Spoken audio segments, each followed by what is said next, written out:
पुजारी अभी भी मुखिया के घर पर ही मौजूद था। जब निशिर मोलो की आवाज आना बंद हो गई तो सभी लोग एक एक करके घर से बाहर निकले।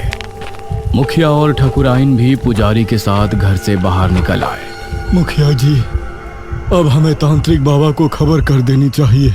हाँ पुजारी जी, लेकिन पहले पता तो चले कि निशिर मोलो ने किसी को अपना शिकार बनाया है या फिर वो ऐसे ही चले गए। इस तरह राजमहल में इशिता, मेघना और अनुज तीनों उस दरवाजे की तरफ हैरानी से देख रहे थे जो अभी खुला था। उसके अंदर से काला लबादा पहने कोई बाहर निकला जिसके हाथ में एक अजीब सा दिखने वाला गुड्डा था। कौन? वो कुछ और बोला नहीं और लंबी लंबी भयानक सांसें लेने लगा।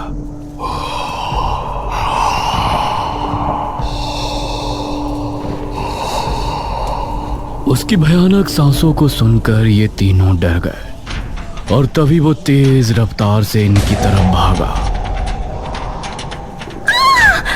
भागो जल्दी, महल से बाहर निकलो। इन तीनों का दिल दहल उठा और ये खिड़की की तरफ भागे। जल्दी करो। वो अभी भी इनके पीछे ही था। अनुज ने पहले इशिता और फिर मेघना को बाहर निकाला। वो अनुज तक पहुंचने ही वाला था कि तभी अनुज भी खिड़की से कूद गया। क्या था वो? चलो अब घर चलते हैं, 2 बज रहे हैं, कहीं पिताजी या माँ जाग ना जाए। ये तीनों अब गांव की तरफ रवाना हो गए। माँ और पिताजी को इस बारे में बिल्कुल नहीं बताना, ठीक है? अरे हम क्यों बताएंगे भला? जैसे ही ये तीनों गांव पहुंचे तो बाहर ही पुजारी और बहुत से लोग खड़े थे। अनुज, तुम यहाँ? हमें तो लगा कि तुम तीनों अपने अपने कमरे में सो रहे हो। इतनी रात में तुम तीनों कहाँ से आ रहे हो? वो पिताजी। मुखिया ने मेघना और इशिता की तरफ देखा। तुम दोनों कहाँ गई थी अनुज के साथ? जी माफ कर दीजिए अंकल, हम दोनों का घूमने का मन हो रहा था। तो दिन में घूमने चले जाते, रात में बिना बताए जाने की क्या जरूरत थी? माफ कीजिए पिताजी, मैं ही इन दोनों को ले गया था, लेकिन आप सब लोग यहाँ बाहर इकट्ठा होकर क्या कर रहे हैं?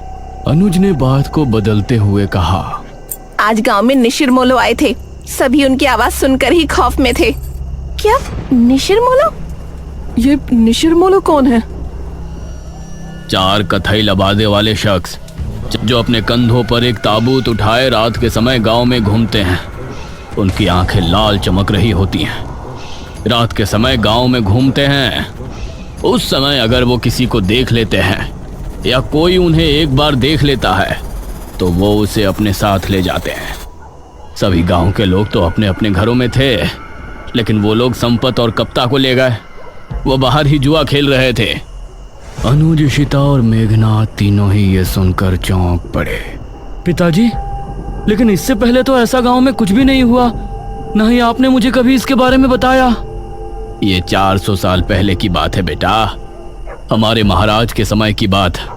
लेकिन उस समय किसी तरह उनको रोक दिया गया था, लेकिन अब अचानक वो कैसे जाग उठे, ये तो बात समझ के बाहर है।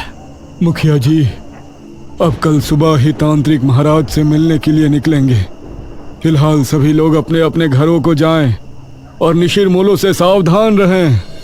ये सुनकर सभी गांव के लोग अपने अपने घरों को चले गए, लेकिन अब सभी के दिल में अजीब सा डर बैठ गया था। इशिता और मेघना भी अपने कमरे में पहुंची। ये तो बहुत बड़ी गड़बड़ हो गई। हम लोग तो यहाँ पर मृत्युंजय अमृत के लिए आए थे और यहाँ तो राजमहल निशिर मोलो पता नहीं क्या क्या सुनने में आ रहा है। ये लोग अब हमें मृत्युंजय अमृत तक लेकर भी जाएंगे या नहीं? अरे तुझे दिख नहीं रहा यहाँ कितनी प्रॉब्लम है? हम दोनों सुबह यहाँ से जा रहे हैं बस। नहीं, मैं नहीं जा सकती। लेकिन क्यों? वो मृत्युंजय अमृत। इतना कहकर मेघना ने आगे कुछ नहीं कहा। आपने बिना सोचे समझे उन दोनों लड़कियों को घर में जगह क्यों दे दी? देखा ना अब क्या हुआ। ठकुराइन, वो लड़कियां तो अनजान हैं, लेकिन अनुज को तो सब कुछ पता है ना।